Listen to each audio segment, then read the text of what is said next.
IELTS writing task 1-এ maximum টাইমে bar graph, line chart, pie chart, table এর data description করতে হয়। এখন আমরা যদি কোশ্চেনের ডাটা হুবহু লিখি তাহলে রাইটিংয়ে ভেরিয়েশন আসবে না এবং রিপিটিটিভ হওয়ার সম্ভাবনা থাকে। এই ডাটাগুলোকে যদি আমরা প্যারাফ্রেজিং করে লিখতে পারি তাহলে আমাদের স্কোর 6.5 থেকে 7-এ চলে যাবে। এখানে আমি কিছু সিম্পল দেখাচ্ছি, এগুলো থেকে আপনারা আপনার লেখায় রেগুলার অনুশীলন করুন, দেখবেন আপনার স্কোর অটোমেটিক্যালি বেড়ে যাবে। 3% টেন্সকে লেখা যায় a tiny fraction or as little as 3% or a negligible proportion। 9% কে লেখা যায় just under 1/10 or less than 1/10 or nearly 10%। 15% কে লেখা যায় just under 1/6 or a majority of respondents। 19% কে লেখা যায় almost a fifth, slightly less than 1 in fifth।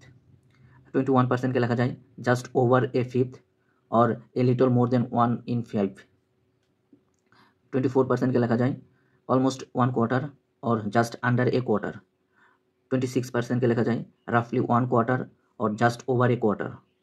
32% কে লেখা যায় nearly 1/3 or slightly less than 1/3। 49% কে লেখা যায় just under a half or almost half। 51% কে লেখা যায় just over a half or a little more than a half। 50% কে লেখা যায় exactly half। 73% কে লেখা যায় nearly 3 quarter or slightly under 3 in 4। 84% কে লেখা যায় well over 4/5 or around 5 in 6। 89% কে লেখা যায় a vast majority। আর হচ্ছে 90-এর উপরে মানে 95, 96, 97 আর 90-এর উপরে যাই হোক না কেন লেখা যায় nearly all, the overwhelming majority or almost everyone।